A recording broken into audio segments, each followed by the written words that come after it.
बिस्मिल्लाहिर्रहमानिर्रहीम। अस्सलाम वालेकुम।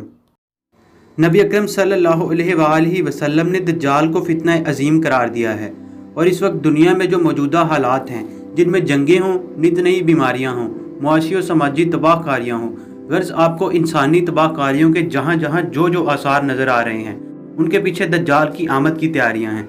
और दज्जाल जितना बड़ा फितना है, इसकी आमद के लिए जारी तैयारियां भी इसी कदर होलनाक व दर्दनाक हैं और इसकी आमद की तैयारियों में मसरूफ़ उसके चेले उसकी खुशनुदी के लिए किसी भी किस्म के इक़दाम से परहेज़ नहीं करते और इसका सबूत दुनिया में मौजूदा हालात हैं।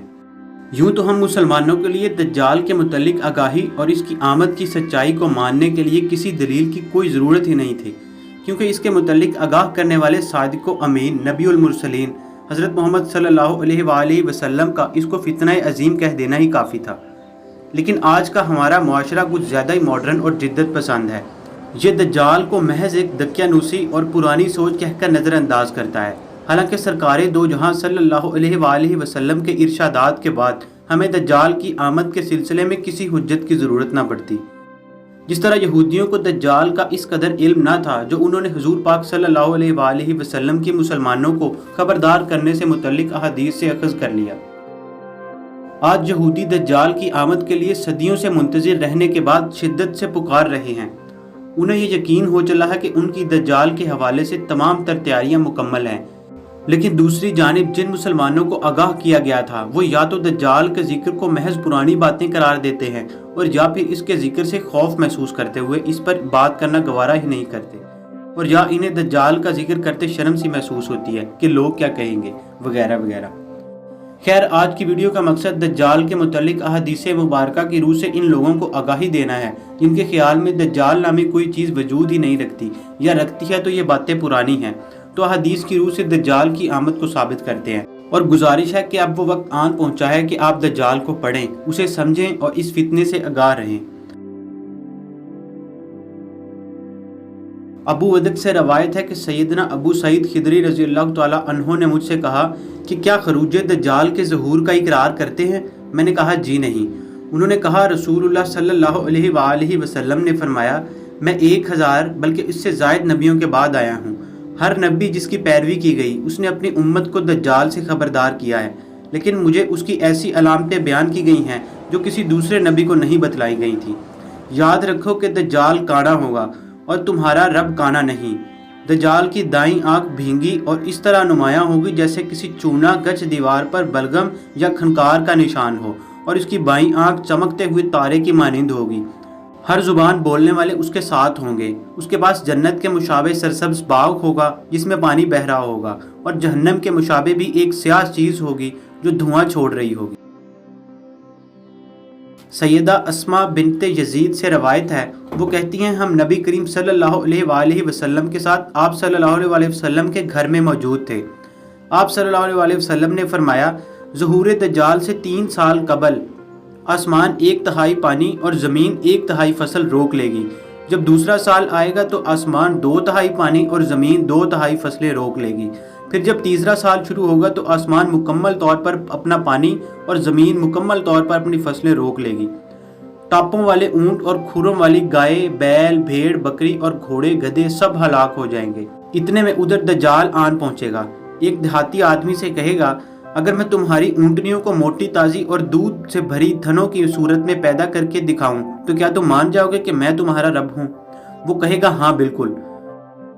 उसके बाद शैतान उस आदमी के ऊँटों की शक्ल इख्तियार करेंगे तो वो आदमी उसके पीछे लग जाएगा। इस तरह वो दज्जाल एक और आदमी से, अगर मैं तुम्हारे बाप, बेटे और तुम अपने खानदान के जिन लोगों को पहचानते हो सबको जिंदा कर दूं तो क्या तुम यकीन कर लोगे कि मैं तुम्हारा रब हूँ?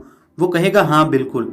फिर वो शैतानों को उन लोगों की शक्ल में पेश कर देगा तो वो भी उसके पीछे चला जाएगा। इसके बाद आप सल्लल्लाहु अलैहि वसल्लम बाहर चले गए और घर में मौजूद सारे लोग रोने लग गए। जब रसूलुल्लाह सल्लल्लाहु अलैहि वसल्लम वापस तशरीफ़ लाए तो हम सब रो रहे थे।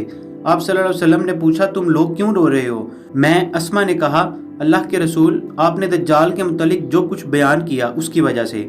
एक रवायत में है, आपने तो दज्जाल का जिक्र करके हमारे दिलों को हिला दिया है।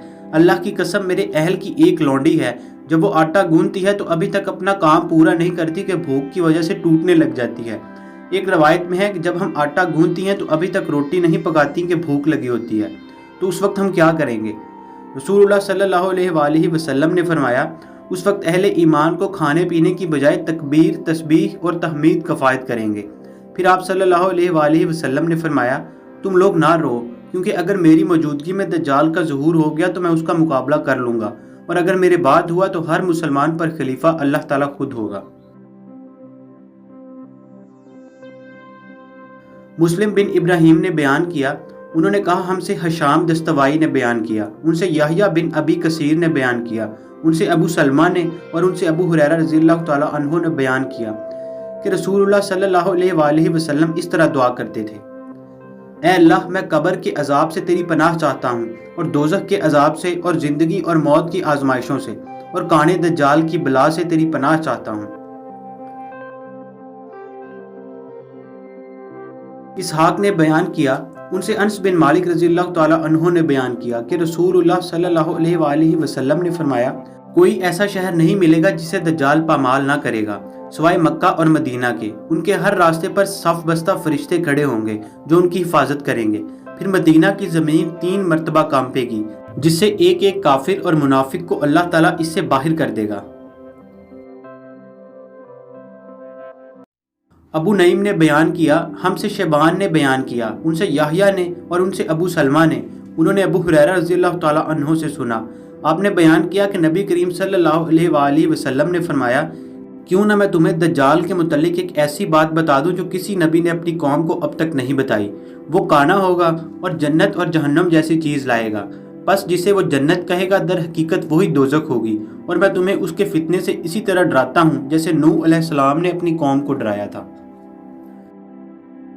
فاطمہ بنت قیس رضی اللہ تعالی عنہا کہتی ہیں کہ میں نے رسول اللہ صلی اللہ علیہ وآلہ وسلم کے منادی کو پکارتے سنا، لوگوں نماز کے لیے جمع ہو جاؤ، تو میں نکلی اور جا کر رسول اللہ صلی اللہ علیہ وآلہ وسلم کے ساتھ نماز ادا کی۔ پھر جب آپ نے نماز ختم فرمائی تو ہنستے ہوئے ممبر پر جا کر بیٹھے اور فرمایا ہر شخص اپنی جگہ پر بیٹھا رہے۔ پھر فرمایا کیا تمہیں معلوم ہے کہ میں نے تمہیں کیوں اکٹھا کیا ہے؟ لوگوں نے عرض کیا اللہ اور اس کے رسول صلی اللہ علیہ وسلم زیادہ جانتے ہیں۔ آپ صلی اللہ علیہ وآلہ وسلم نے فرمایا میں نے تمہیں جہنم سے ڈرانے اور جنت کا شوق دلانے کے لیے نہیں اکٹھا کیا، بلکہ میں نے تمہیں یہ بتلانے کے لیے اکٹھا کیا کہ تمیم داری نے جو نصرانی شخص تھے آ کر مجھ سے بیعت کی ہے اور اسلام لے آئے ہیں۔ انہوں نے مجھ سے ایک واقعہ بیان کیا جو اس بات کے مطابق ہے جو میں نے تمہیں دجال کے متعلق بتائی ہے۔ انہوں نے مجھ سے بیان کیا کہ وہ ایک سمندری کشتی پر سوار ہوئے، ان کے ہمراہ قبیلہ لخم اور جزام کے 30 آدمی بھی تھے، تو پورے 1 مہینے بھر سمندر کی لہریں ان کے ساتھ کھیلتی رہیں۔ پھر سورج ڈوبتے وقت وہ ایک جزیرہ کے پاس پہنچے، وہاں سے چھوٹی چھوٹی کشتیوں میں بیٹھ کر جزیرے میں داخل ہوئے۔ وہاں انہیں ایک لمبی دم اور زیادہ بالوں والا ایک دابہ یعنی جانور ملا۔ لوگوں نے اس سے کہا کمبخت تو کیا چیز ہے؟ اس نے جواب دیا میں جساسہ ہوں، تم اس شخص کے پاس جاؤ جو اس گھر میں ہے، وہ تمہاری خبروں کا بہت مشتاق ہے۔ جب ہم سے اس نے اس شخص کا نام لیا تو ہم اس جانور سے ڈرے کہ کہیں یہ شیطان ہی نہ ہو، پھر وہاں جلدی سے بھاگے اور اس گھر میں جا پہنچے تو کیا دیکھتے ہیں کہ ایک عظیم الجثہ اور انتہائی طاقتور انسان ہے کہ اس جیسا انسان ہم نے کبھی نہیں دیکھا، جو بیڑیوں میں جکڑا ہوا اور اس کے دونوں ہاتھ گردن سے بندھے ہوئے ہیں۔ پھر انہوں نے پوری حدیث بیان کی اور ان سے بیسان کے کھجوروں اور زار کے چشموں کا حال پوچھا اور نبی امی کے متعلق دریافت کیا۔ پھر اس نے اپنے متعلق بتایا کہ میں مسیح دجال ہوں اور قریب ہے کہ مجھے نکلنے کی اجازت دے دی جائے۔ نبی اکرم صلی اللہ علیہ وآلہ وسلم نے فرمایا وہ شام کے سمندر میں ہے یا یمن کے سمندر میں؟ پھر آپ نے کہا نہیں بلکہ مشرق کی سمت میں ہے، اور آپ نے اپنے ہاتھ سے 2 بار مشرق کی جانب اشارہ کیا۔ فاطمہ رضی اللہ تعالی عنہا کہتی ہیں یہ حدیث میں نے رسول اللہ صلی اللہ علیہ وآلہ وسلم سے سن کر یاد کی ہے، اور راوی نے پوری حدیث بیان کی۔ دوستو دجال سے متعلق احادیث مبارکہ کی تعداد اتنی زیادہ ہے کہ جنہیں یہاں شیئر نہیں کیا جا سکتا۔ ان چند احادیث مبارکہ کے ذکر کے بعد منکرین دجال کے لیے کوئی حجت باقی نہیں رہ جاتی کہ وہ دجال سے متعلق باتوں کا مذاق اڑائیں یا ان کو پرانے زمانے کی باتیں کہہ کر نظر انداز کریں۔